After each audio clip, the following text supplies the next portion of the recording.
Hello and welcome to a new episode of The Gaming Perspective. This is definitely the first take of doing this intro again.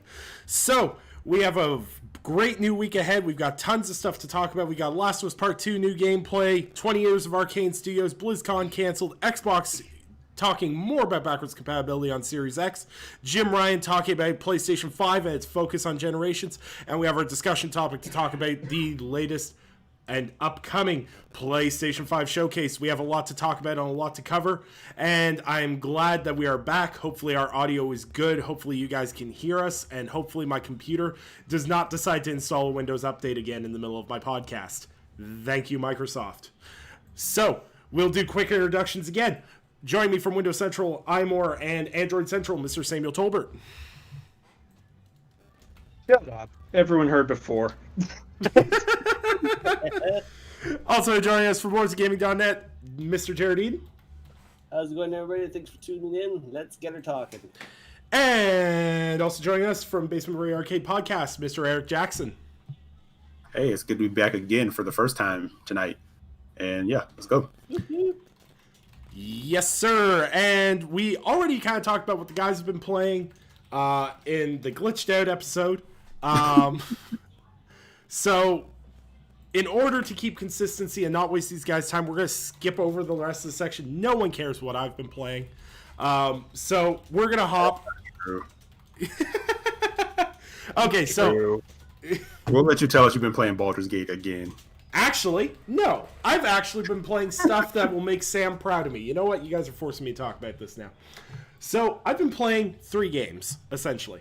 I played Minecraft Dungeons because it was part of Xbox Game Pass. Oh, I did play that too. Sorry. I didn't even catch up. Should have mentioned that. Yeah, I played it the other night with Forte and Slow-Mo. Good stuff.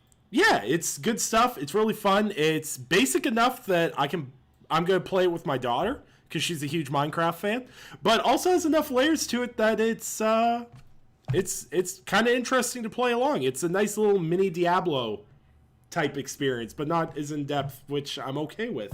It's just kind of fun to play and enjoyable. So there's that. But of course, the thing that most people are excited to hear me talk about, of course, is I'm actually playing Prey from Arcane. I started that. I had to restart because my idiot mind was like, hey, I'll play this game on hard for the first time. That'll be fine. Sam, what the hell is that hard difficulty? Like, for real? Like, It's for torture. It's for the masochist among us. Normal is fine. Normal is totally fine. I was thinking about that, and I was like, what is like the harder difficulty on this game like? Because this is sort of like Souls already. You know, it's called Screw You. That's what that difficulty is called. It's Screw You. And if you actually watch the excellent no clip documentary on Arcane, which I encourage everyone to go watch. They talk about how one of the systems designers wanted to make your weapons degrade, and literally everyone else was like, no, this game is tough already. Stop it. Mm-hmm. You're not allowed. Mm-hmm. I was like, thank you for standing up for us. You know what? Whoever that guy was, he was probably part of the conversation during the development of Breath of the Wild as well. And they should have kicked him then, too. But, yeah, I've been playing Prey. Me and Eric are doing a little something about that in the upcoming weeks. I'm really enjoying it. It's really creative. It's really outside the box, and it's the closest thing I've played to the original BioShock in almost a decade, basically. So yeah. I'm really enjoying it. The world building's insane. Arcane is still the top tier in level design. But to also throw it back, I've been playing a game on my PlayStation 4 that I've never actually played this franchise, aside from the third one, and the third game never really stuck with me, so I was like, the rest of the franchise is probably bad. But I've been playing Max Payne, so I never played the original, because when the original came out, I was like 4 years old. And I definitely, after playing it, I understand why my parents would not have let me buy that game. But it's rough. It's rough. It's old. But man, is it good. And it's really interesting to look back and see what Remedy did with it. And I completely am saddened by the fact that Rockstar owns that IP now, because I would love to see 2020 Remedy take a crack at a Max Payne game. The game's brilliant. The slow-mo design is amazing. The gunplay's great. Some of the little, I'm not going to call it platforming, but the game doesn't control really well by today's standards. It's kind of floaty, but it's still really, really good. And the fact that it's basically photo scanned Sam Lake's face while taking a poop is absolutely one of the best highlights of that game by far. Yeah. Just this. You gotta love Sam Lake mash face. Man, I started playing Max Payne because Sam's always on me about Remedy games. I'm like, yeah, I'll get there. Quantum Break really did make me want to dive into their back catalog. But after all the praise of Control, I was like, maybe I should play some of their games. I was like, and as everyone knows, I love old games. So I was like, you know what? I'll go back to see kind of where they started from and what they built from. And it's been an amazing trip, and I'm starting to really put the pieces together on why Sam holds Remedy in such a high regard. I'm looking forward to playing Max Payne 2, revisiting Quantum Break, and of course, playing Control down the line. Very excited for that. For you guys, you know what? You all three made me proud this weekend with what you were talking about playing. So pat yourself on the back. Guys, we did it. This is the least chastising thing Sam said to me all week. I want to hug him. But for real, I really got to pat Sam on the back for that, because before I met Sam, I didn't really play arcane games and I didn't really pay attention to Remedy, and he just consistently harassed me about them, being like, you like these kind of games, go play them, you idiot. And I'm like, I don't know, man. And now I'm playing them, and I'm like, yeah, I'm an idiot. But yeah, that's why I've been playing. So we're going to move right into the news, into something I can't wait to play. So in case you haven't seen enough of The Last of Us Part 2, like some of us, the people over at Sony and Naughty Dog decided to give an in-depth look at some never-before-seen footage of the game. Now, I myself did not watch it because I'm on spoiler watch, because I've already had an hour and a half of the game spoiled for me. But did any of you guys get an opportunity to check out the trailer, and what were your thoughts about the trailer? If you want to go first, if you saw it, or Anyone? Oh, Eric? No, for the state of play? Yeah. Did you see it? I did end up watching it, and the only reason I did is because I wanted to see. I wasn't so much concerned about seeing more of like The Last of Us, because I kind of figured if it wasn't kind of sort of going, I know they said it was going to be new footage, but I was pretty sure it would be something that we were vaguely familiar with. But I wanted to see how they did it in comparison to what they did with Ghost of Tsushima. So I kind of broke and did watch it, and it's something. It's very visceral. Brutal. It's brutal. Yeah. like I consider myself to have a tough stomach, Eric, but some of those kills were making me wince. I was like, ooh, okay, you're doing this. Yeah, and that and one in particular, the Molotov on the good boy. Yeah. Yeah, no, that was like, come on, like you're being over the top. You're being over the top. But man, I'll tell you this. I mean, the attention to detail in all the animations and the mechanics and stuff, and some of the new stuff that they've sort of hinted at here, or they directly showed, like, it was good. It was very good. It's just definitely go in knowing this is a dark, brutal game for sure. And I was just kind of like the thing that kind of stood out to me and that really grabbed me was listening to like the gun sounds and the sounds of like what they were doing when they would hit flesh, like the sounds of headshots sounded like just visceral and nasty.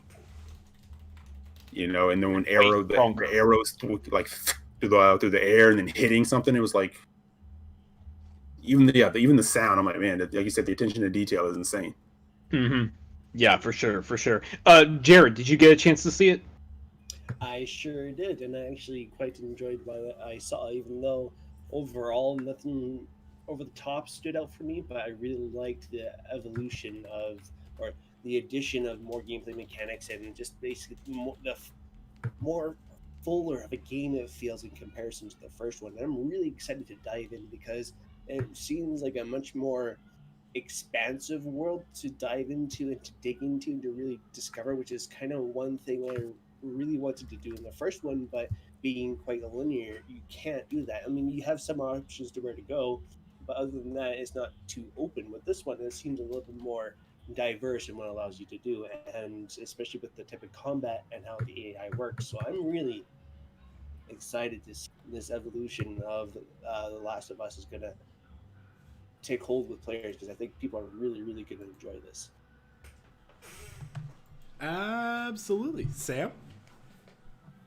I mean, I kind of shared some thoughts already, but it was good. Like, I definitely, and I think, without being too specific in case anyone didn't watch it, like Nick, for example, I think that they sort of hinted at some Uncharted 4 mechanics coming over. Like, I definitely saw some Uncharted 4 inspiration in terms of the gameplay and the options, but at the same time, it is doubling down on the, that survival horror mechanic loop from the first game and just emphasizing everything about it.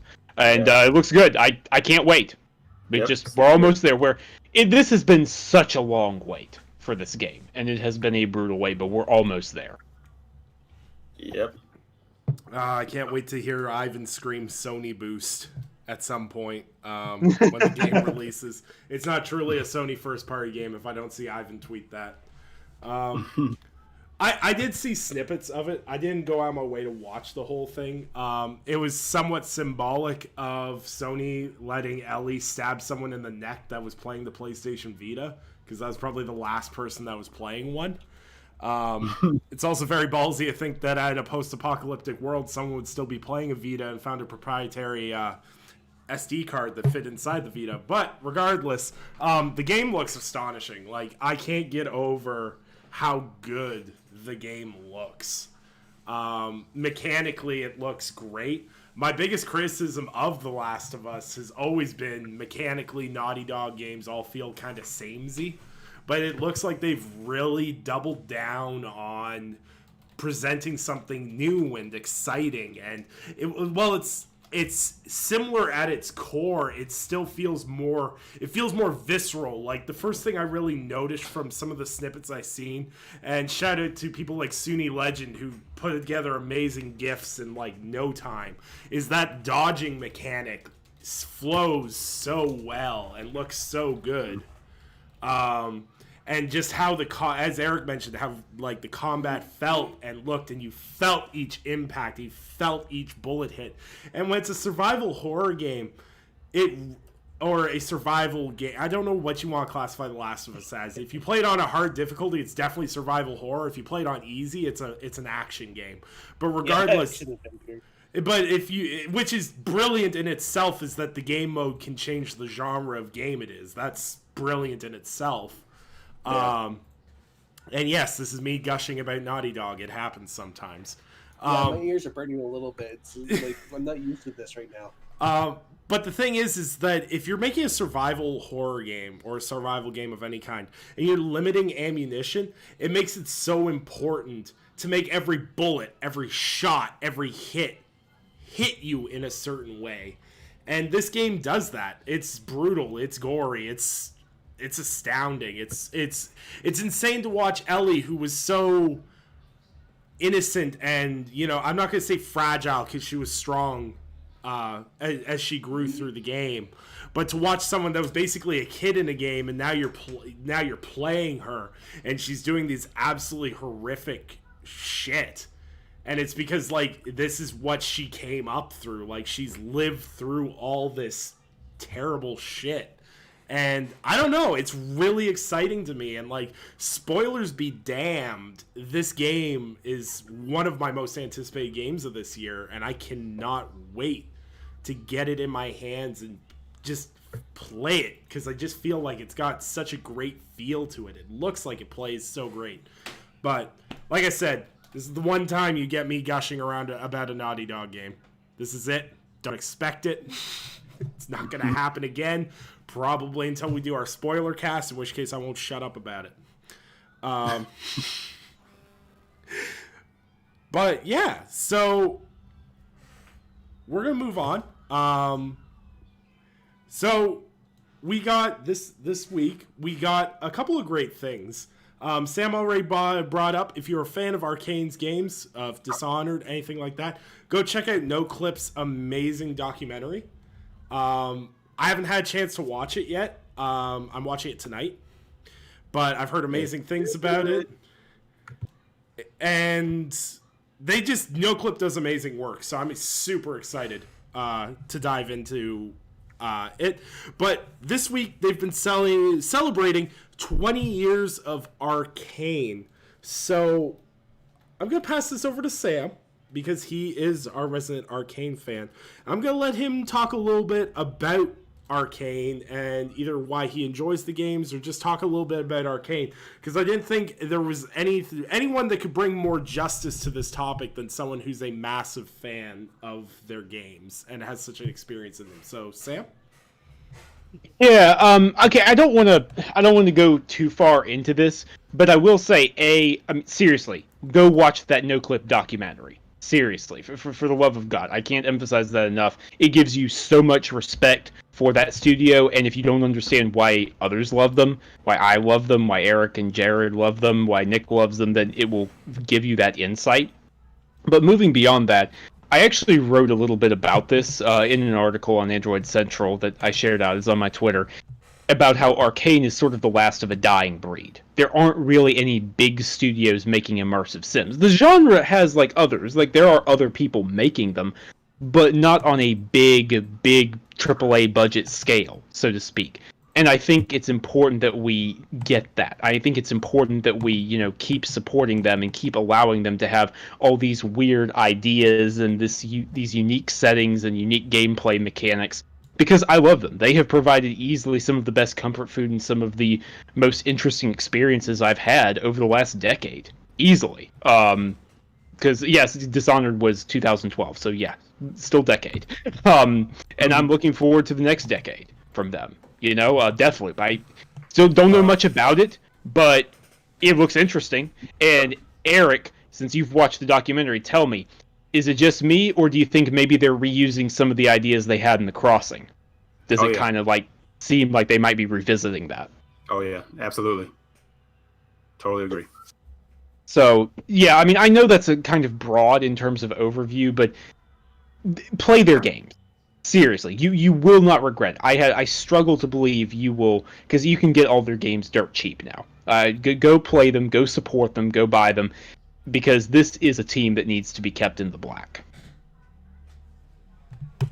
Yeah, and Eric and Jared, chime in your thoughts.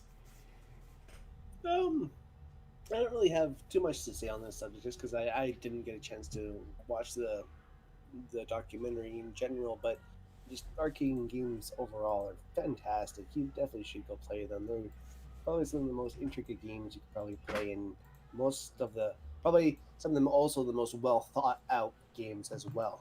So just they deserve all the respect they deserve, honestly. So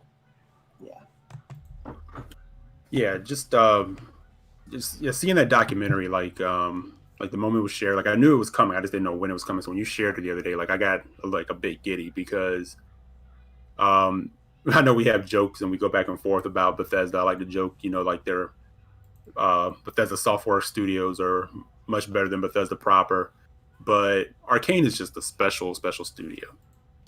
And you just watch this documentary, and I was just sitting there I don't know about you, Sam, but I had to make sure my mouth wasn't just open as I was watching some of the stuff that they were talking about and the ideas that they had. And beyond that, what I picked up on was the care. Everybody in that studio cares and seems to be like a family, and they're just allowed to create, and they're the things that they come up with. And talking back and forth with Sam, he's been playing through Dishonored 2, and the things, even though he's played the game before, kind of picking up on some other things and some of the systems, and it's almost like you could miss it on a playthrough, and it's you almost have to play through their games multiple times, and I didn't even know I could do that, or I didn't even know this conversation happened. I could have bypassed this whole different thing. Yep. And it's there's this rabbit hole of systems and gameplay and things that are going on. Do you have any idea how satisfying it is to, for the first time, because I did not do this before, just solve the Jindosh lock and go, oh, see ya, suckers, I'm out of here. Right. Just sitting down and taking a couple of hours. You know, I paused the game. I literally saved the game, put it on pause, and just took out a pen and paper and solved the lock. And I was like, nope, okay, we're done with the level. I'm just going to move on from here. Because it allows you to do that. And that's really, really cool. Yeah, it's like, you know, you can make it as difficult as you want, or if you kind of think like something interesting can happen and it can be over, you know. So but no, man, they're just like a really cool, really special studio. And I implore everybody, just go watch the documentary, even if you're not really like a fan of their games, just to see like kind of the roadmap that they've come from, because all the things that they worked on that didn't see the light of day, it didn't go to waste. Like they learned, and it's like being in the gym training, and they put it in some of the stuff that they have now, and it's, you know, pretty cool stuff. And shout out to Danny, man, Daniel Dwyer, and like the team at NoClip. Oh yeah, just great, a great documentary, man. And yeah, we need more people like him doing like that kind of thing, you know. Yeah, definitely. Like I said, I haven't had a chance to watch it myself, but Arcane games, in the limited time I've been playing them, I really appreciate them, because there's one thing that I always talk about, is two things that immediately draw me into a game, and that is level design and combat. Those are always my two things that can either make or break a game for me, and I'm sure many people are like that. With Arcane, there's just something so brilliant about their level design and how they build their worlds. I'm not necessarily talking about, oh, this vantage point to use this vantage point to complete the level. I'm talking the worlds themselves. You believe those worlds exist. The scale in Prey of that world is insane. The first time you step outside the station, you're like, whoa. Like, there's wow moments that you just don't really get that often outside of major AAA like set pieces. But these don't feel like set pieces. They feel like something natural. Like when you see like the Roman Colosseum for the first time, you're like, whoa, this is something I've seen in movies, documentaries, my whole life, and it's there, it's real. And with things like Prey, you really get that scale of wonder, and their storytelling is so good, and their player choice in any of their games is phenomenal. Like, I love the fact that in Dishonored, you can go through the entire game and not kill a soul. Or I put kill a soul in quotations because you can make some people have some pretty sick endings regardless of them dying or not. They might have been better off dead. But yeah, I mean, that's the great thing about it. That's the great thing about it is, I've argued for a while the most moral thing to do is to kill the assassination targets, but just don't kill anyone else. Because some of the things you do to hit, quote, non-lethal, unquote, is like, it's pretty messed up. Yeah. Absolutely. And like, I also love the fact that you can go into Dishonored and just be like, hey, you have all these powers, you can absolutely decimate everyone you want to, and they make that fun too. Like, it's pretty rare that you make a game where you can be like, you can stealth the entire game, but you can also be a murderous psychopath if you want to, and have both playthroughs be fun. That takes a special kind of talent, and and then the world reacts to you differently. Yeah, and like how the world reacts. Like, I remember playing Dishonored for the first time, and I just killed everyone because I was like, screw it. And I got to the ending, and I was like, oop. I was like, mistakes were made, and I like that. And having worlds that react to you, it's so funny because everyone's talking about next generation design and how they want immersive worlds and how they want worlds to interact with them and respond to the actions they do. And I'm just sitting there like, Arcane's been doing this since like what? When did Dishonored come out? That was a 360 game, wasn't it? Yeah. Like, Dishonored, like, Arcane Studios has been pushing the envelope in doing things way ahead of everyone else. I don't feel they get the credit for it. And they're just a really talented studio. So, yeah, support their work. You can buy all their games super cheap, as Sam said. And, yeah, here's to 20 years of Arcane. And I hope in a decade we can gush about Deathloop and a ton of other games that they've designed. Also, shout out to Zach from SDGC for posting that teaser of Deathloop with the information coming very soon thing on the bottom. I have no words to describe how I felt below the belt when I saw that, but I'm really itching to see more of that game. Yeah. Basically. Yeah. I had a heartbreaking moment in Dishonored. Because games like that, I typically, my first playthrough, when there's different outcomes, whatever, I'll play it like the good way, so I get the best ending. And I was talking to Sam about this. I said, like you said, you can go through and try not to kill anybody. You can go through and kill no one, or you can kill, a few people, whatever. But you get two different games, and that's the amazing thing. It's like two different feelings when you're trying to do a no-death playthrough versus just going through and, like you said, Nick, just laying waste to everyone. But that heartbreaking moment, and I think this is kind of brilliant from Arcane because they made you feel it. Your buddy, your comrade, Samuel, who's been like kind of taking you places and talking to you, and you're the champion. It's just completely crestfallen and disappointed in you by like the end of the game if you take that path. Yep. Like, doesn't want to talk to you, doesn't want to have anything to do with you. I'm like, oh, Arcane did the brilliant thing. We always tease about who was the gentleman from Lionhead Studios? Molyneux? Yep, Peter Molyneux. How he always wanted Fable to be this big, elaborate moral system and everything else, and they kind of realized it a little bit as the games progressed. But Arcane's really perfected that. And I think a lot of developers, I think Techland with Dying Light 2 is looking at something similar and everything else, and these moral systems are really interesting. Infamous had a moral system. I really like moral systems in games, and the fact that Arcane wiggles these kind of hard decisions into almost every game is just brilliant to me. And yeah, they're just a great studio. Buy their games and support them, or else Sam will hit you. He'll find you, don't worry. Yeah, it's facts. He found me and beat me with a bat. He beat me with a wiffle bat until I bought the Dishonored collection on Xbox One. So, as just all the way up to the counter. Yeah, all the way up to the counter. Behind you, hit you in the back of the head. And I take Sam's silence as agreement of this. So, as a quick piece of news for those that want to be made aware, Blizzard announced earlier this week as well that BlizzCon is canceled. They are not planning a digital event or anything of the sorts. They are looking for to do something early next year, I believe. I don't have the statement in front of me. But, so no BlizzCon this year, even though you could just stream it on your cell phone. Is what it is. It's COVID-19. Events are going to get canceled. But just in case you guys missed that because it's been a hectic news week. But we're going to hop right into some Xbox-related news, and I'm going to hand it over to my resident Xbox guy, Mr. Jared. So Xbox decided to talk a little bit more about backwards compatibility on the Series X and what that's going to start to look like for their games. So, Jared, what does this entail?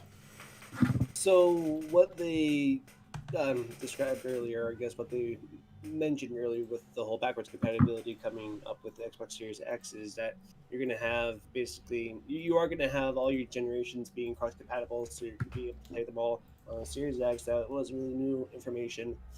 There's the mention of an HDR effect added to older games. Basically, it's an auto HDR implementation to the game on the technical side, where if a game hasn't had it before, all of a sudden it's going to have it, and it's just going to breathe a whole new, almost colorful graphical life into the game. So that's going to be really nice and interesting to see.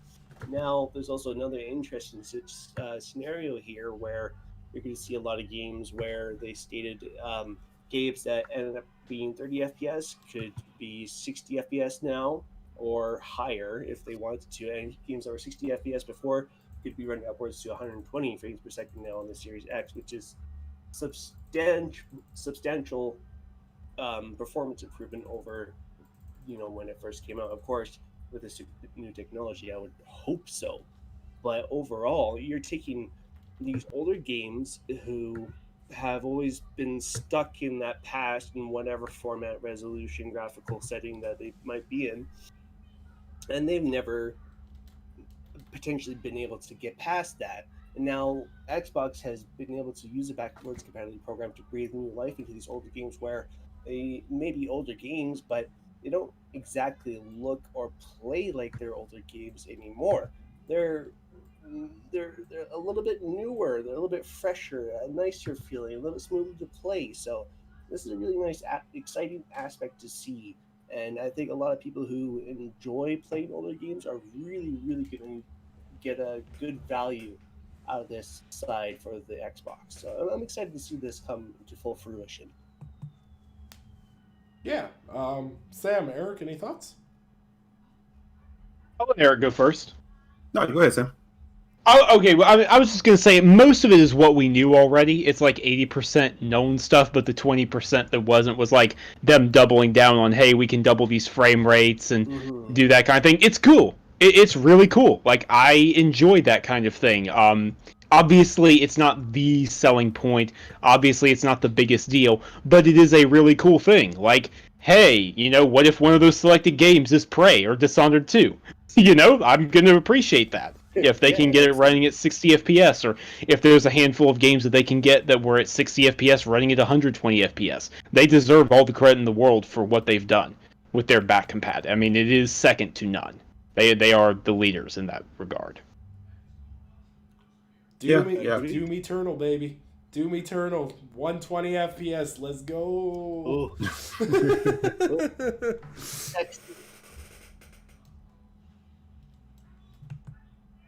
Eric, you got any thoughts? Yep. No, I'll just kind of piggyback like the same sentiment. I kind of stand like on the same thing. Like I've been over the last few years. Like back compat is great. Game preservation is absolutely fantastic. But like it's like you said, Sam. It's it's what we know, but it's a little bit added to it, and that's great. And it's definitely nothing. There's never anything wrong with having like options and features. Again, I just don't want them to get too caught in the weeds of propping that up when we're trying to move forward. So it's definitely a great addition to when you have everything else kind of in the portfolio as well, So yeah, I mean, but I'll definitely be interested to see what it can do for maybe some of the games from like this generation that didn't run particularly well. Or we'll see how that kind of like plays out. So yeah, again, nothing wrong with BC. I know there's been like a lot of back and forth, and anytime these things are mentioned, it becomes like the flagpole in certain circles, and it's just like, guys, really, let's just whatever. It shouldn't really bother anybody either way. But yeah, so that's kind of where I'm at with it. Yeah, I just want to play Control at with all the goodies. The only thing I think about it is like, this would have been like fantastic in those times and periods years ago where the game deluge didn't happen as much. It's like, yeah, for real. When am I going to find time to go back and check this game out? Because I would always do that. Like, I would do like an annual playthrough of Splinter Cell. Or I'd do like an annual playthrough of like Halo or something like that. And it's like, when am I going to fit that in? Yeah, I want to agree with you, but then I'm playing Dishonored 2 right now, so maybe I should keep my mouth shut. No. It happens. You have to make time for those scenarios and situations. But it's just there's always like another game on the horizon, Yeah, and see, I've just hit the point now where I'm just playing what interests me. And instead of trying to keep up with the new stuff, like it's different if I have to do a review or something, I'll play the new stuff, or if it's something like The Last of Us Part 2, I'll obviously play it day one. But I'm really starting to just jive with not hopping on day one on everything and really going back and playing some stuff that I really missed. Because I was broke through the first 3 quarters of this generation. So I didn't have a lot of games early on, and then it got better. So there's a ton of games I missed out that I really, really want to spend time with. And it's not even necessarily just games this generation. It's even old games. Like I said, I'm replaying Max Payne, which is from like 1990 something, I think. That's like 99 or 2000 or something like that. But backwards compatibility is awesome. Playing old games is awesome. And like Eric said, I hope this is just a rollout before we get to see all the goodies in July. Because I think if Xbox pairs their amazing backwards compatibility program with some really great Xbox software with a good price point for the Series X, I think they've got some good times ahead for them. And I think this is all different pieces of the puzzle all coming together very slowly, and I'm starting to see the full picture, and I'm enjoying what I'm seeing so far. So yeah, backwards compatibility, yay! So, Mr. Jim Ryan did an interview, which is always interesting. I love Jim Ryan because when Jim Ryan does an interview, he has at least 6 quotes that come out of it that get turned into 15 news stories by certain publications because he inhaled at a certain point.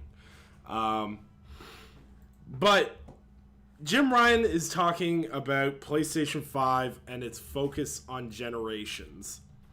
I'm pulling up the quote here, but of course my internet's like, you're streaming, you can't pull up articles right now.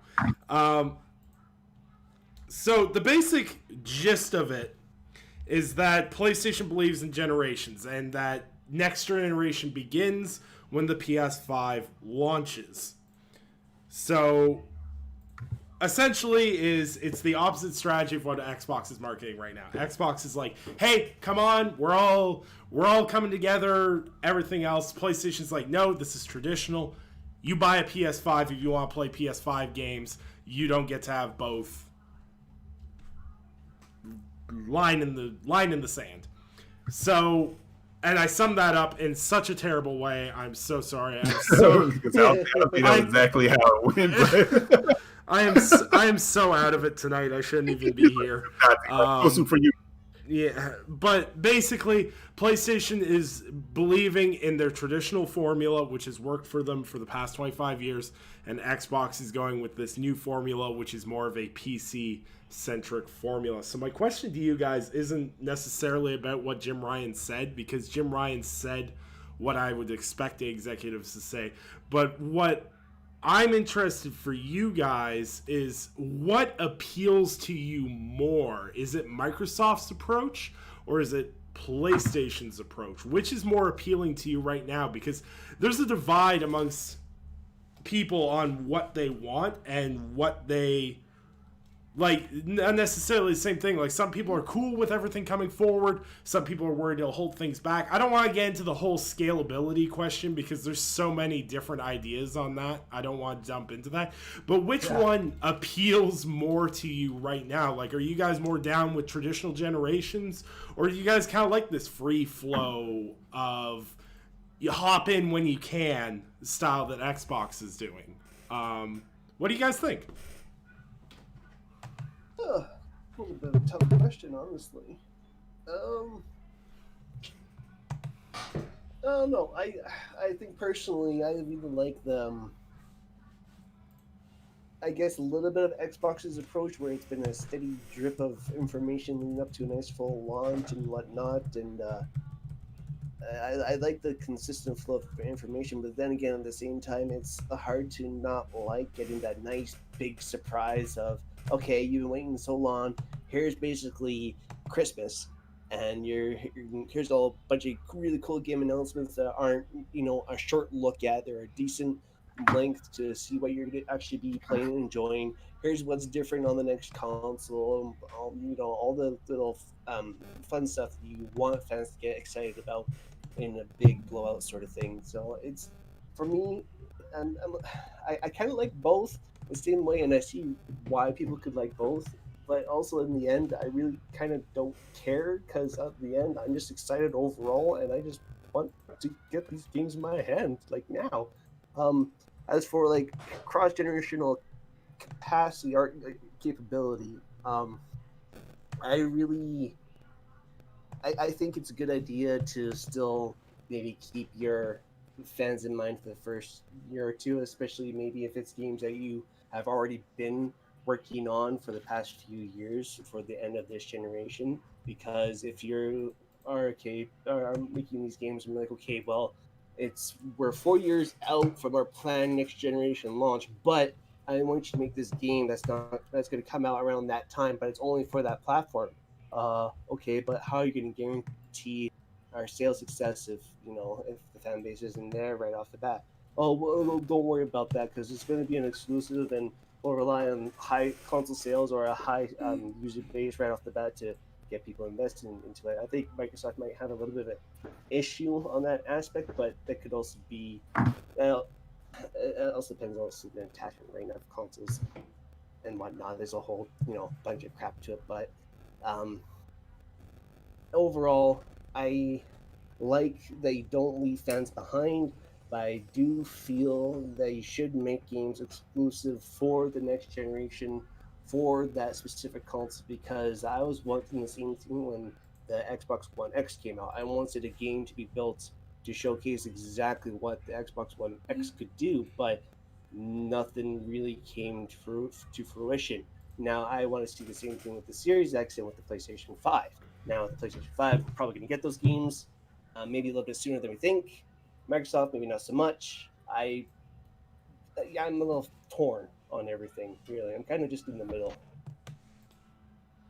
You know what? That was probably the most real sentiment that I've ever heard is, I like both. Yeah, and I'm kind of in the wave like where Jared is. Like, my thought process is all over the place on this, and I'll say this with the caveat of, Thursday will definitely tell more of the story about the feelings that we might have tonight. That's going to be interesting what we talk about on looking forward to next Saturday, right? Yeah. The one thing I will say this before I kind of go deeper into what I'm thinking. I think it's pretty interesting, and I find it actually more exciting as a consumer watching two different approaches kind of unfolding. And like, again, we'll see how the whole story unfolds, but it's a bit more exciting to me that there's two different approaches on the table, or two different thought processes on the table, right? And not in the terms of who's going to win, because I don't look at it in terms of who wins, because I'm a consumer. So the only person that's winning is Satya Nadella, who has a Wednesday Bugatti, in that term. My transaction is just in cash and you give me something, the trade-off is an entertainment value. So the two approaches are going to be interesting in that regard. Now, in terms of what a next-gen kickoff means to me, it is definitely more exciting to hear this will only be able to take advantage of this particular hardware. And I know people like to throw the cell phone thing out there, and that happens in cell phones. Like, there are certain processes and certain things that will only end up being available on the newer, faster, better model of something that you have. Now, your old one will still use the operating system. It'll still use the things that you had, and it may use I'm throwing up the quote, a portion of the feature that the newer one has, but it won't be the same exact thing. So I think that's kind of what we're looking at. But to hear, if we see a game or we see something that says this is only possible to run on this, then to me that's moving us a bit forward. And that's how I've always kind of looked at a console generation, like moving forward. Now, I don't know where we are. It seems like we're kind of getting lost in the weeds, and it sounds like some people are taking this thing and kind of saying Sony's only moving forward, and they're not thinking back about you being able to still access your PlayStation 4 games or whatever the case may be. And I kind of look at it in terms of, we don't know the full story, but it seems like you're going to be able to have both, so I don't see the issue there. But it definitely is, to me, show me that thing that says I'm going to give you $500, because it's like Jared said, I have an X. Shout out to Alcoholocaust for the GameStop flip, but did I need an X versus just having an S? Yes, there's better performance and there's different things going on, but did I need to have that? And I'm going to be in that same position when I see what the Series X is doing. I know it'll look better, it'll do better, but I don't feel like I'm gonna miss if I don't jump on a day one and I can still play Halo. It may not run as well. It may look a little bit better over here, but I can still access it and play it. Versus, again, we'll know more about what Sony has if they show something and you go, wow, that was only possible to do on this because it's going to make the PlayStation 4 blow up. That is a little more exciting to hear. And just in terms of console generation kickoff. Or next gen kickoff, I should say.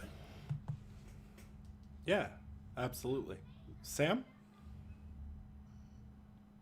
Very, very torn, because the problem is there's something big I want to say that I can't. So I'm going to go about this in a roundabout way, okay? Can y'all bear with me here for a moment? Like, bear with the fact I'm going around my elbow to get to my thumb? Carry on, embargo boy. Carry on. I would cautiously remind people, look at who has just released a game on the PlayStation side. Look at who is about to be releasing a game. Consider that games take a very long time to make these days. I'm not telling you not to be hyped at all. I am extremely hyped. I am very, very excited to see this finally. But I would cautiously remind you that, you know, on the Series X side, and we talked about how, you know, presentation and all that, you know, so how you go about it is one thing. Scorn and the Medium are next-gen exclusives on the Xbox side, at least at launch. Like, they are next-gen only. They're not coming to current hardware. Don't assume that everything Sony shows is coming from Sony Studios, or even the majority of what they show. I would just cautiously put that out there. With that being said, and with that reminder out there, I think that it's possible to appreciate both. I appreciate the business side of it, because where Microsoft has been, where Xbox has been, rather, is more accurate, they couldn't get away with just putting Halo on the new system. That wouldn't work. Xbox One owners wanted better games. They wanted big games. And, you know, a couple of great exceptions otherwise, it kind of had the weakest exclusive lineup. That's been talked to death. That has been talked to death. I don't need to dive into it. So, no, they needed to give Halo to Xbox One and Xbox One X owners. Not up for debate, in my opinion. But at the same time, you can also acknowledge that, hey, it's a little more exciting to see, we're all thinking it, what Guerrilla Games is working on only for the PS5. That's really exciting, seeing them take advantage of just that and not be bound by older hardware. And obviously, eventually, Xbox is going to come over and they're going to do next-gen only stuff as well. Like, they're not going to be bound to this forever. It's going to be basically a year. So I think that's another thing. People are kind of overplaying the difference in terms of how long it's going to be, considering how long games take to make. But it is possible to appreciate what Xbox is doing while still, I think, being more excited in terms of technology for the other approach. I know that sounds contradictory, but, you know, that's where I'm at. Yeah, and before you jump in, Nick, because it's kind of the thing, again, if you just remove yourself from the social media aspect where people feel like you have to have a winner and one person's doing it right and the other, it's like, I don't think there's a right or wrong approach. There are companies who do different things different ways, you know, to get to their result. You know, it's just, I kind of sit back and just get excited about the possibilities. And we said this, Sam, like, beginning of this year and like parts of last year, it was like, it's all unpredictable, and for the first time you feel like you don't know. Right, exactly. That's a good feeling to have, because before we could kind of like throw a rock and say, okay, that's gonna happen and that's gonna happen and this is what we're getting. And now it's like, but I mean, of course, that was even before we knew COVID was gonna be a thing. Mm-hmm. So of course, that was the real wild card, just spinning everything. You know, just when you thought you could pinpoint what was going to happen, that happened, and it spun it out even more out of control. But again, I kind of go back to, it's exciting that you see what could possibly be two different approaches, which will they continue to look completely different as time goes on? We don't know, but as of right now, we don't know enough to say. But again, that's exciting to me that we don't know. Yeah. Go ahead, Nick. Well said. Yeah, absolutely. And I don't know, I'm a lot of different points with next generation. A few months back, pre-COVID, I was pretty excited for next generation. for a simple reason is, you know, I was going to be able to afford next generation. But now with everything falling into place the way it is for where I'm at, and looking at the fact that unless there's a ridiculous trade-in deal, I probably won't be day one on either as it sits right now. I like the Xbox approach, obviously, because I'm still going to get to play the games. I'm still going to get to play Halo Infinite with my friends and things like that. Because, like, I know people always clown the whole, well, it's been this way for years and it can stay that way for years. I agree. Like, I'm not going to sit there and demonize Sony for saying when PS5 launches, that's the main focus. You are more than welcome to do that. And that is your prerogative as a company. It doesn't make it anti-consumer or any of this other bullshit I've been seeing flowing around about it. It's their marketing strategy and the way they chose to represent their console. But as it sits right now is, you know, hours are cut and everything else. Microsoft's model is really appealing to me right now because, like, I may not be able to upgrade my console. You know, at the end of the day, rent, bills, my kids, everything else comes first. So being able to take those games and still play those games, even though they're quote-unquote next-generation games, that's a great strategy. And the reason I bring up, like, the financial side is I know I'm not the only one hurting. There's a ton of people out there hurting that Sony and Microsoft are banking are going to buy some more expensive end consoles. So I think they've got some hurdles ahead in regards to that. And the whole argument, one thing I think that people are overblowing, I know Sam briefly mentioned it, but the whole Xbox Series X doesn't have exclusives thing is so weird to me, in the fact of people are acting like if these games were suddenly just exclusive to Series X, they would magically have game design structure around next generation consoles. Because, like, at the end of the day, like, things like Halo Infinite was in development before the Series X specs were even finalized. Things like, I imagine Psychonauts 2 is going to be on Series X because we haven't really heard anything lately. You know, all these games that Xbox is releasing right now weren't built with next generation in mind. They were built before next generation hardware was even in the hands of developers. If I'm wrong about this, like, people can feel free to correct me on this, but, like, I don't think people in 2015 and 2016, I don't think developers were sitting there going, I can't wait to take advantage of the next generation hardware that we have no idea, we might have vague ideas about.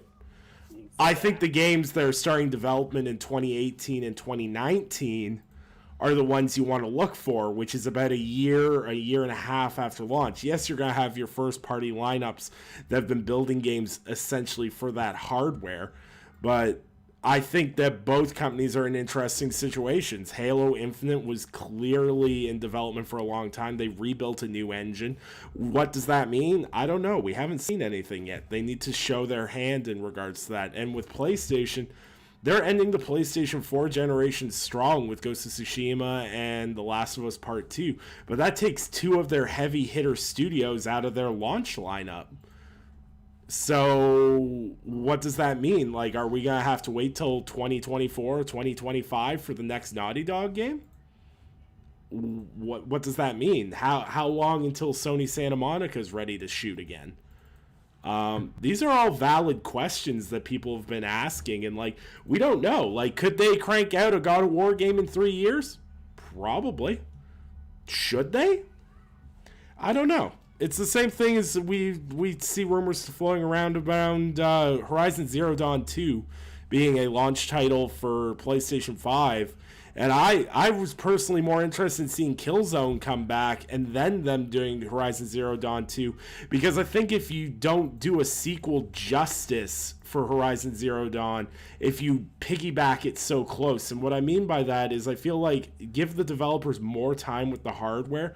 And because part of the reason why Horizon Zero Dawn was so impressive was because Guerrilla Games got comfortable with the hardware, settled down and went, okay, we can do this, we can do that. He came from a knowledge. Mid-generation to end-generation games are some of the most technically and visually impressive games we play. And I just think that something like Horizon Zero Dawn 2 and Marvel Spider-Man 2, well, wanting sequels is perfectly normal. I don't necessarily want them rushed out as the early generation adopters. I'd like to see more of what the developers can do with more time on their hands. And I don't want Sony to think they have to rush those games out the door to make me buy a PlayStation 5. I'll buy a PlayStation 5 if I can afford it, on the principle of those games are coming, but I don't want them to think they have to rush it. I don't know if any of this makes all sense or if I'm just meandering through endless points that don't make any sense. But that's just how I've been feeling the past few weeks as people argue over this stuff nonsensically. Does any of that make sense? Absolutely. Yeah, man. You're good, my friend. Don't worry. But I just think people are looking like we're all itching for news so bad. I think people are pulling up microscopes over every little thing that doesn't need to be microanalyzed. And that's not a knock against people that do this for a living and microanalyze. I'm talking about people that don't know what they're talking about microanalyzing everything. Because it's so grating to hear every day that, oh, this is why the PlayStation 5 is going to fail. This is why the Xbox Series X is going to fail. What if I told you that PlayStation can succeed and Xbox can succeed, and that the amount of people buying and playing video games in the mass market is so large now that we no longer need to have a winner and a loser anymore? But keep telling people, man, they get so trapped in this winning. And if I said, stop for 1 second and ask yourself, what do you truly win if one is leading and one is sort of perceived to be in second place or third place or whatever? What do you win? What do you get out of it? Man, and in the end of the day, and that's why before we move on to our predictions, is never tie how good a console is to its sales. Because you know what? The Nintendo 64 and the Nintendo GameCube were great consoles, but you know what? They sold less than the Xbox One, I think. Yeah. Yes. Mm-hmm. Thank you. Yeah. So, were they bad consoles? No. When I was playing an N64, I was like, oh, this thing's trash. It only sold 35 million units. Garbage. I was sitting there playing GoldenEye and, Doom 64 and all these great games. The wrestling games. Oh, the wrestling games. Some of the best wrestling games ever made. Yep. The PS2 and the N64 were the god haven for great wrestling games. Yep. And then when the PS3 and Xbox 360 rolled around, we don't talk about wrestling games. Actually, you notice the correlation between the WWE sucking and then the games sucking all correlate? Weird. Yeah. That's a great point. Great. That was definitely the heyday between WCW and WWE. Oh, reach. I mean, besides the 80s with Hogan and stuff, but yeah, that Attitude Era, I mean, I don't think it'll ever happen again like that. No, I don't think they could write it like that anymore. No. But we've got a PlayStation 5 event to get excited about. So we've got an event next week. The 4th. It's the 4th, not the 3rd, right? It's the 4th? Yes. Yeah. Yes. I just want to. I'm gonna take this little segment, and then I'm gonna let you guys do your predictions. I will go last as per usual, but shout out to Jeff Grubb. This man took so much flack for predicting and doing all this great work on this stuff, and people being like, "Nope, my Reset Era insider told me it's this." And Jeff has had an absolute retribution day on social media and has been going hog wild, just absolutely going after every little insider that's knocked him or tried to claim they found stuff that he found and everything else. And I just want to say he does amazing work for VentureBeat. And just read his stuff. 2020 has sucked, but his work has been amazing. And he's really making a name for himself right now. So credit to Jeff for the work he does and consistently being really funny on social media. Yeah, so he's a great guy. He's a great guy. So on June 4th, we get a PlayStation 5 event. It's supposed to be 1 hour long. It's a mixture of first party and third party. And what does that mean? Well, we don't know. So, of course, because we have the clout to talk about this, we're going to do a little prediction fun and make a little report card. And we're going to see who gets the most right and who's wrong. And we'll come back next week and see who looks like an idiot. The guess is that I will be the idiot. So, Are you sure? Maybe. Because I'm usually the one with the tinfoil hat here that puts it on. All right. So, Well, it's a Pikachu hat, but we'll call it a tinfoil hat. you don't see my tinfoil hat, okay? Okay. Based on that, I want to hear what Jared has to say. Yeah, you know what? Just for that, I was gonna let Sam go first because he was the logic and anchor point of our conversations. Please. So, actually, yeah, we'll start with anchored and moderate. Sam, what do you expect from the PlayStation 5 event? Because to keep it simple, I'm going to get it out of the way. Horizon Zero Dawn 2. Y'all know it's going to be there. Yes. Guerrilla Games is the one massive Sony studio that has had the time to shift over. Had the time. That game's probably coming out next year. Like, I don't need to say anything else. Let's see it. Yep. Mm-hmm.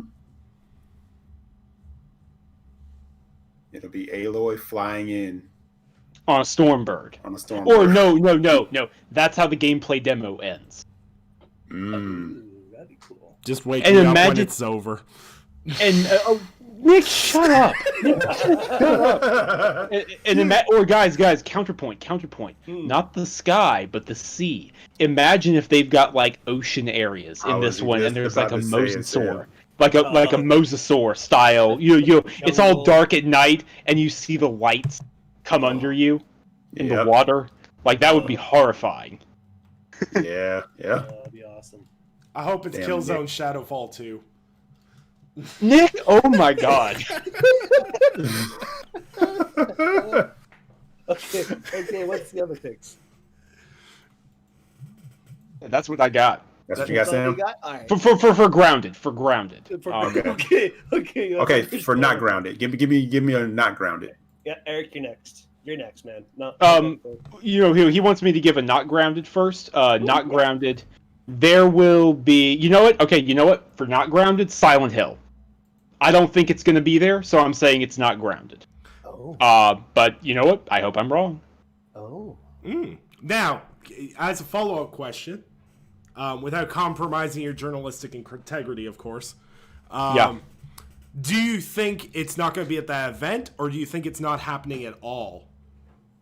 I can say in full disclosure, I know nothing about Silent Hill. I don't know anything. I can't tell you what's happening or what's not. And I will. It should go without saying that there are things I know about that will be there 100%, and as a result, I am not talking about them, period. Just I'm not going to mention them. Either way. Okay, so I'm starting to read between the lines, and I'm basically that guy with the clips and the this crazy hair. That's me right now. Trying to read between the lines of what Sam just said, to formulate it into a 4chan post and then get no fame at all. I'm literally gonna create a 4chan post like 2 days before this PlayStation event and be like, they're making a new Resistance. They're making a new SOCOM. Every fucking PlayStation IP that's ever been invented is coming back. I just want to see if anyone will run with it, honestly. But I think Sam's right on the money with Horizon Zero Dawn 2. I think it's super obvious at this point, especially when the head of Guerrilla Games tweets that they're excited about the event and then deletes the tweet. Just be excited. It's fine. Jared, what are you thinking, buddy? Oh boy. Okay, so first one, definitely have to agree with Sam on Horizon Zero Dawn 2. I think that's definitely going to be there. I think that'd be the perfect game to showcase a PS5. I think there's definitely going to be some sort of a horror game in general that will be there, Silent Hill or not. I am kind of really hoping it's Silent Hill, but again, you never know. The other one, one big one that I have a strong feeling that will be there will be Demon Souls by Blue Point. Um, Other than that, I've been chatting with some friends, and they kind of been tossing some ideas at me, and I was like, well, not really me, but my friend brought the idea up, and thinking, what about House Marquee? Maybe they might have something that might show up there. But other than that, that's all I got. Right on. I'm okay with all of this. Eric. Yes. I will also go in and say that I definitely, I think Horizon will be shown. I think we see something from Insomniac. I think the next Ratchet and Clank might be there, or talked about it at least, or shown, or whatever you want to say. However, this is going to go down. I think that's another game that it's been long enough, and I wouldn't imagine is from a team aspect is too crazy to put together. Yeah, but certainly much simpler than Spider-Man 2. Yeah. So I can definitely see that being the case. Oh, damn, I had something. Oh, can I just do a wild one? Yeah, everybody. I think the order. We get the order back. Oh, that would be nice. No. Well, at least you said it was. At least you said it was wild. Wow, it's wild. Hey, you know what, man? You know what? I hope. Like, I don't think it's gonna happen, but I hope it does. That'd be cool. The sadness in Sam's voice completely just de-winded any hope I have of that game ever coming. I felt that in my gut. Yeah.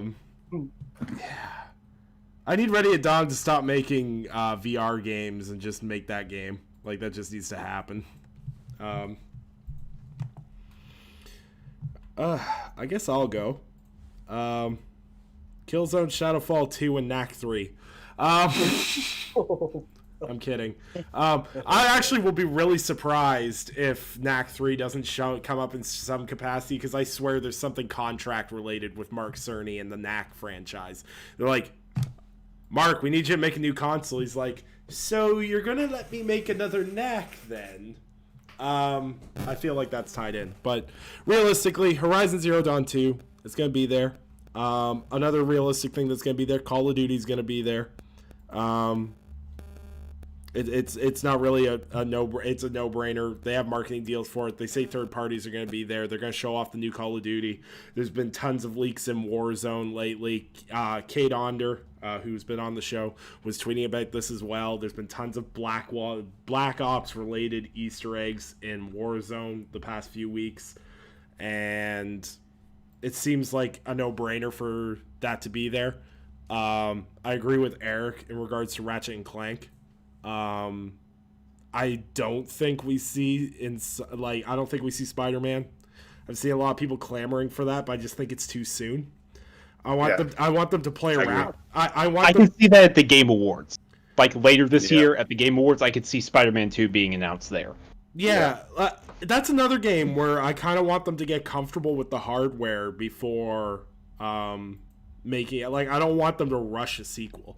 Like, I understand, like, once you have the base game engine, you figure out all the assets and everything else, it's not super easy, but it makes the process of making a sequel a bit faster. But I don't want them rushing that necessarily. I'd love to see some improvements and some changes come with that, of course.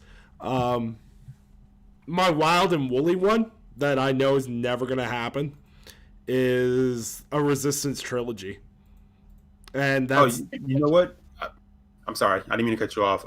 That was gonna be one of mine too. I don't know. I don't think it's that crazy or that out of the realm of possibility, to be honest with you. I don't think it might not happen down the line. I just don't think it's gonna happen at this show.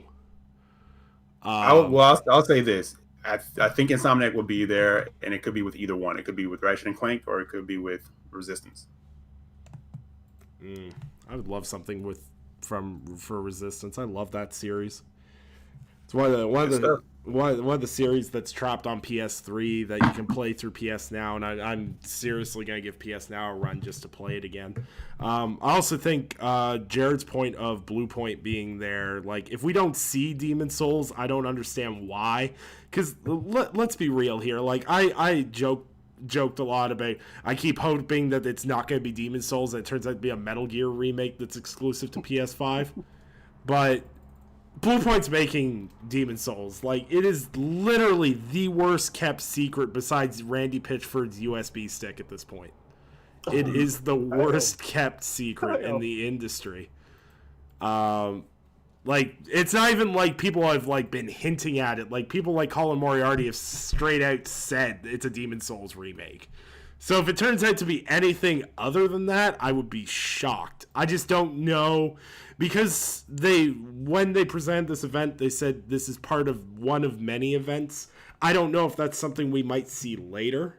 I don't know how much of they're going to show. Are they going to show parts of the console? Are they going to I don't know what they're going to show. I'm having a hard time formulating a cohesive thought on what they're going to show, because we've had so little information from PlayStation over the past few months, and with the exception of this past few weeks, or 2 weeks, sorry. I don't really know what to expect anymore, because I'm not sure if they're going to just unload everything or they're going to piecemeal reveal stuff as they go, and I don't think either strategy is wrong. I'm just interested to see how they're going to roll out these games and what's going to be the actual launch lineup. But yeah, it's exciting times ahead. We're going to see PlayStation 5 games, and to me that's way more exciting than a demo, because it's an actual game I'll get to play. And there's your controversial topic for the night. I said a video game is better than a game engine. Ooh. But yeah, you guys have any closing thoughts? To each other right now, we try to focus on, video games and talk and video games, but the fact of the matter is it's real rough out there right now, so please be good to each other. Please. Mm-hmm. I beg you. Yeah, anyone who's watched this show, my energy level's been off all night. I've had a garbage week, for a lot of reasons, and I'm not even going to complain about my garbage week, because compared to many people's weeks, it's nothing in comparison. Everyone's having a really rough time out there. Shit's crazy. Be good to each other, and let's try not to be openly shitty to each other over things that matter so little at the end of the day. And just it sounds so like pedant. No, it's not even pedantic. It just seems so useless to say be better to each other when people are just going to go online and be shitty to each other endlessly for no reason other than their boredom. But try to take the extra step. Even if you're generally a nice person, try to take that extra step and, look out for each other and look out for your family. And it's just a lot of stuff going on right now. And yeah, we all just need to try to be better as a cohesive species of people. Because at the end of the day, we're all human. And in order to make everything work, we all need to work together.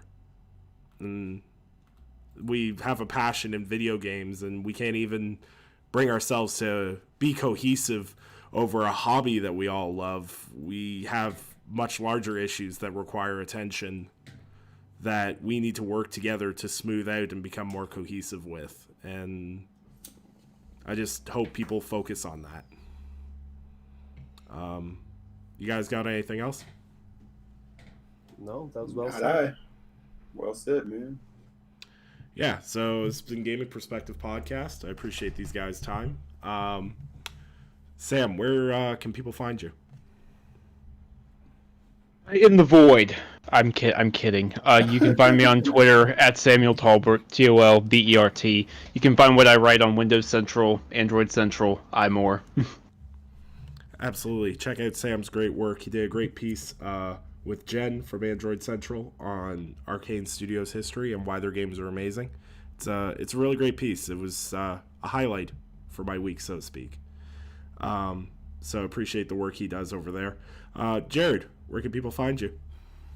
Well, as always, people can find me on Twitter at RageVirus_X. You can also find me on all platforms now, officially. PC, Xbox, PlayStation, and Nintendo Switch. You can also find me over at lordsofgaming.net for all my writing goodness, and soon my soon-to-be YouTube channel, The Neon Garden. Absolutely. And also shout out to Jared. I meant to mention this at the top of the show, but I was not put together today. Shout out to Jared for breaking some news about a hidden level in Minecraft Dungeons. Yes, very good reporting. Very good. Did some phenomenal Easter egg hunting and found... I'm not going to spoil it in case people don't want to know about it until they find it. That's cool. But he did some amazing journalistic work, got sourced by IGN, PC Gamer, a bunch of other sites, Windows Central as well. And it was really great work, and really proud of you, buddy. Thank you. Thank you very much, guys. I try my best. That's what I love doing. Absolutely. And Eric, where can people find you? Yes, you can find me on Twitter, EC Jackson with an X. Other than that, you can find me Wednesday night on Brap Podcast at 9:00. Absolutely. And I'm Nicholas Downey. You can find all my written work at thelordsofgaming.net. You can find me on Twitter at undead3xvi. And you can come yell at me about video games or how I'm wrong about just about anything. And I'm perfectly okay with it. I've got some stuff coming up this week. I kind of had a hiatus from writing. I'm back, though. I did a review on Ion Fury today. You can find that on my Twitter. And I've got some PlayStation-related prediction stuff that I'm going to be putting out on Monday. So stay tuned for that. If you want to see a guy who has no idea what he's talking about, just try to snowball and... That's not even a snowball. The word's escaping me. Just try to predict stuff that he has no knowledge about. So hope you guys will check that out. Appreciate the support as always. Appreciate all of you that have subscribed to the channel. It's been growing at a consistent rate week to week, and it's been really great to just sit down every Saturday and talk with video games with these guys and the industry as a whole. So I appreciate all of you. Hope everyone stays safe, and see you all hopefully next week as we talk about the events that will transpire this week with PlayStation 5 event and more. So have fun, stay safe, and enjoy your Saturday night.